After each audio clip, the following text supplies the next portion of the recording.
So, Princess Leia and Paul Simon. The things you learn when you're researching stuff. Hi guys, welcome to Lee Reacts. Hope everyone's having a good day. I know I am. And we are back. We are back with Mr. Paul Simon by himself for the first time. We've never done his solo stuff. Done a few, more than a few, I guess you could say, Simon and Garfunkel tracks, and I was encouraged by our new requester. Her name was Erin M, I believe. She said she binge watched the last year of my channel. I really appreciate that. I don't know how you could stand that much of me, but hey, all the power to you. We're going to be listening to Diamonds on the Sole of Her Shoes, live in Zimbabwe, I believe, 1987. It's a concert for Africa or something like that. Apparently, this whole album, I think, is, I read a little bit about it. It's got, it's inspired by the music of South Africa during apartheid. Apparently, this kind of helped in some way get Nelson Mandela freed, so I think that's crazy. If that is true, then the music is a wonderful thing, and I'm glad it could help bring an end to such a bloody, terrible thing. And it's going on, but in the opposite way in South Africa now, because I have a friend who's from South Africa, and if you're watching right now, hello, I miss you. But yeah, she said it's kind of the opposite now, so it's crazy how the pendulum swings back and forth. Alright, so yeah, Paul Simon, Diamonds on the Soles of Her Shoes from the African concert, 1987. There we go. If y'all aren't subscribed, please help a brother out. Click that icon right below my face. I'd really appreciate it. Did you do it? Okay, cool. Alright, Paul Simon, you already know. 3, 2, 1, go.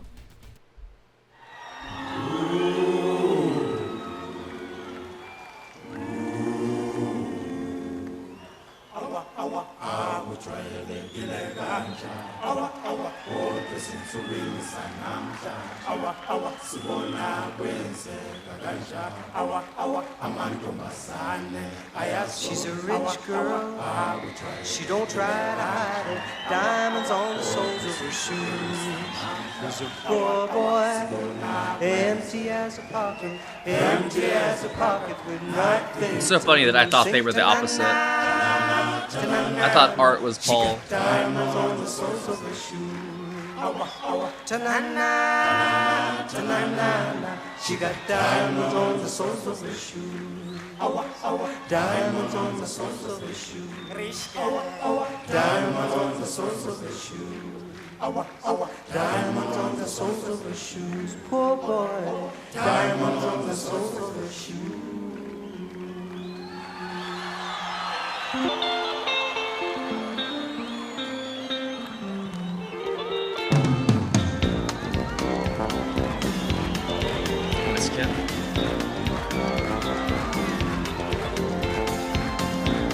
Okay. Oh, I already know the percussion's about to be crazy in this. Diamonds on the soles of her shoes. Well, that's one way to lose these walking blues. Diamonds on the soles of her shoes. She's physically forgotten, and then she slipped into my pocket with my car keys. She said, "You've taken me for granted because I please you." Wearing these diamonds, and that bass. and I could say, ooh,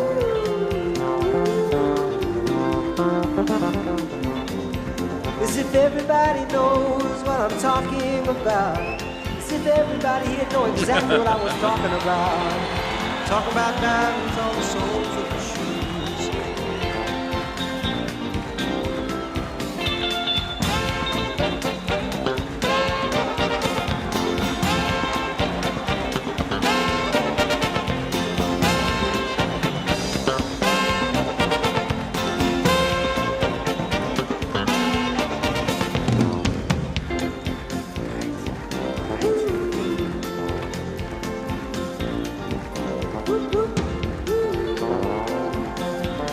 Oh.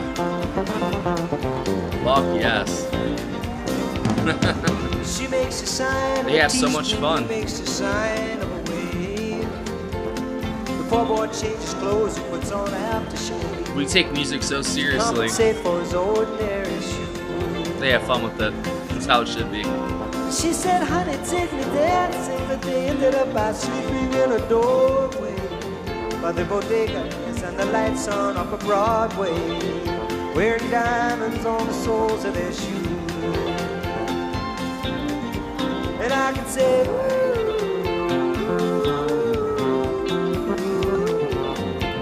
and everybody here would know what I was talking about. I mean, everybody here know exactly what I was talking about. Talking about diamonds, diamonds on the soles of our shoes. Oh shit, got some brass too.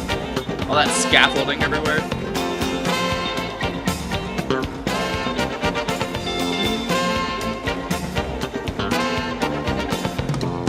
They got everything, dude.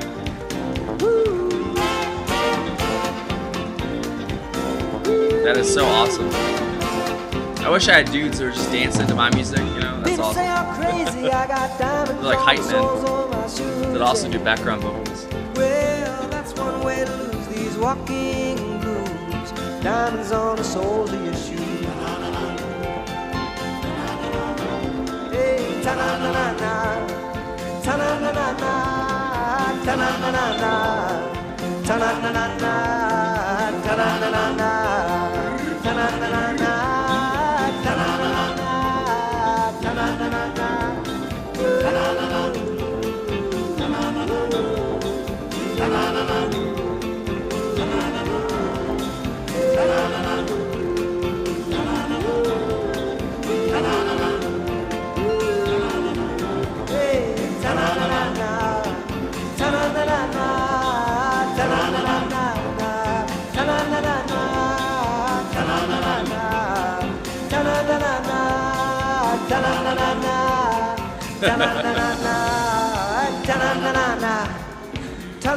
Hey, let's go.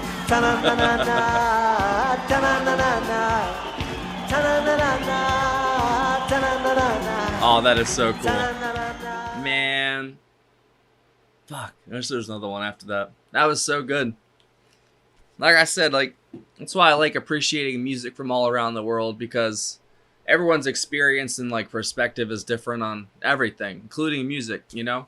So you may think you've heard it all, you may think you've seen it all, but you haven't. You probably never will. And I don't know, man. I love to see that. It's not that they don't take it seriously. It's more of like they have more fun and like life in their music, it feels like, because we take music very seriously, especially here in America. Well, not anymore. I mean, back in the day we did, you know, but you know, it was a very, there was fun stuff too, obviously, but I don't know. I feel like we took it a little too far in the serious department at some points, but like I said, everyone's experience is different. It's almost like I use this as like a crude metaphor because it's like relatable to, I guess, my experience.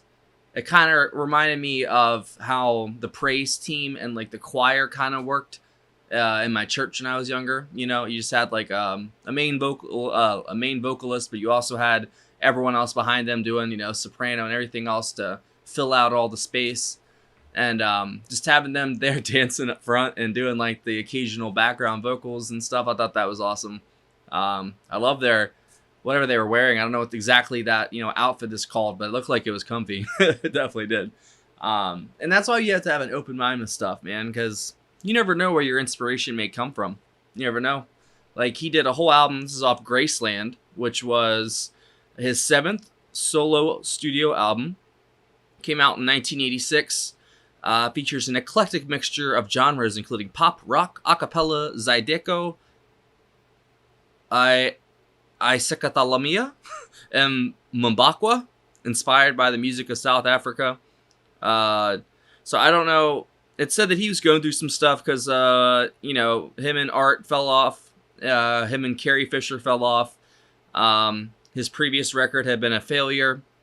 And he had been fascinated by a bootleg cassette of Mbakwa and South African street music, basically. And then he and Haley spent 2 weeks in Johannesburg recording with South African musicians.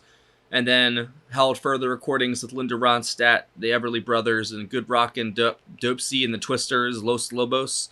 And then he toured he toured with the South African musicians, and then he went down. Oh, okay, so this is the interesting part. All right, so organizations such as Artists United Against Apartheid criticized Simon for breaking the cultural boycott in South Africa imposed for its policy of apartheid. Simon responded that Graceland was a political statement that showcased collaboration between black and white people and raised international awareness of apartheid. Some praised him for helping popularize African music in the West, while others accused him of appropriating the music of another culture. I'm not even going to go down that fucking rabbit hole. This was his most successful studio album. It's the highest charting album in over a decade for that time period. It received acclaim, won the 1987 Grammy for Album of the Year, and it is frequently cited as one of the best albums of all time.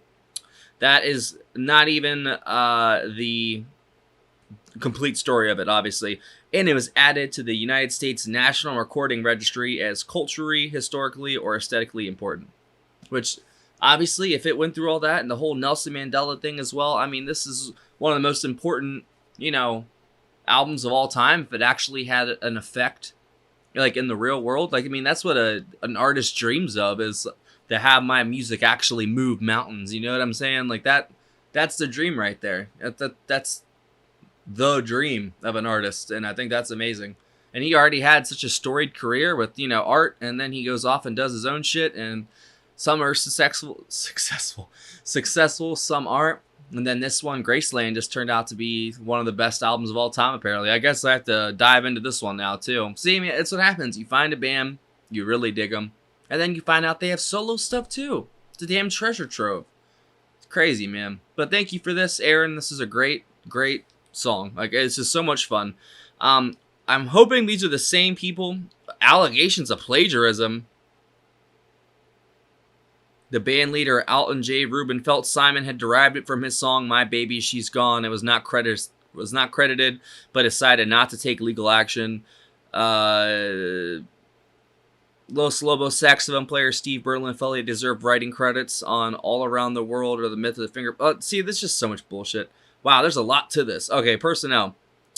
I don't know. Hopefully this is the right people. Hold on. Let's see. Track listing. What track was this? Track 5. Ray Fury on guitars. Bhakti Kumalo on bass. Isaac Mishali on drums. Yusu Nador on percussion. Babaka Faye on percussion. That was my math teacher's name. I remember that. Asane Athiam on percussion. Alex Foster, alto sax. Lenny Pickett, tenor sax. See, that doesn't sound right. Maybe it's not. Earl Gardner, trumpet. Lady Smith, Black Mambazu on vocals. So hopefully that's what it was. But then there's a bunch of other people, obviously, too. Either way, that was great. It's got such a storied history to it. And you can just feel that it's just... I mean, this is one track. I don't know what the rest of the album sounds like. But, I mean, it's happy, feel-good music. It just makes you want to, like, break down all the walls that they built up around us. And we've all built up around ourselves. Like, culture is definitely a defining and important aspect of whatever group you belong to, I guess. You know, I have a culture that I am proud of, you know. But... I don't know. I just think we take things too far. And then, of course, the response to said taking things too far is always too far. This is what we do. We just always go too far. There's never not, you know what I'm saying? Like, it's never not enough or a little bit less. It's always too much. It's just, we're just emotional animals, man. I swear to God. But I love that he went and did this and actually had the balls to go, apparently because this was a big thing back in the day, like not to do anything with South Africa because of all the shit going down there. But I'm glad that he was able to break down some walls and bring some music back to the, you know, the States at least, and the West itself that maybe people didn't know about, or, you know, they had no idea. There's music all around the world that I haven't heard, you know, all kinds of genres and stuff can't even imagine probably in other countries. This is how it is. And, when you have something blend like this and come together like this, it's very important and it's special. It's very special. So if you guys have any other tracks from Graceland you think I should check out, please leave them below. I'll add them to the list, or just send in an official request and I'll do them next week, next Tuesday or whatever. So, I think that's it. I really do like Mr. Paul Simon and Art too, man. I don't know what Art did after, Simon and Garfunkel. I think he tried to go solo as well, and it didn't work out as well as Paul. I don't know. You guys let me know. I think that's it out of me. I don't think anything else to say. But rock on, Paul Simon. I'm glad you did what you did, bro. Good shit. Y'all know we have a Patreon right here. That is a picture of it. There's a link in the description. If you join the $15 tier or up, you get one free request a month. You can also send in a request via PayPal as well. There's a link down there as well for that. If you want to leave a tip too, that works. Your boy could use it. And if you join Patreon, you get access to all of our blocked videos and full album reactions like the Beatles, Buffalo Springfield, Blind Faith. There's all kinds of stuff. There's actually, I think, one Simon and Garfunkel video that got blocked that I have to upload too. I think, what was it? There was one of them they blocked for some dumb reason. I have to go back through my videos and from months ago, and I find that people have already put a claim on it or sharing. There's a lot of fuck shit going on with YouTube right now. There's all kinds of fake companies and AI. They're using AI to basically come up with claiming creators' videos for different things. It's just a lot of bullshit right now. So it's hard. So if you want to really support the channel, join Patreon. It's worth it. You get to join our Discord and vote on Spotlight Artist of the Month videos and chat with everybody about stuff. And it's cool, man. It's worth it. So we'd love to have you. Thanks for watching. Have a good one. Come on, dude.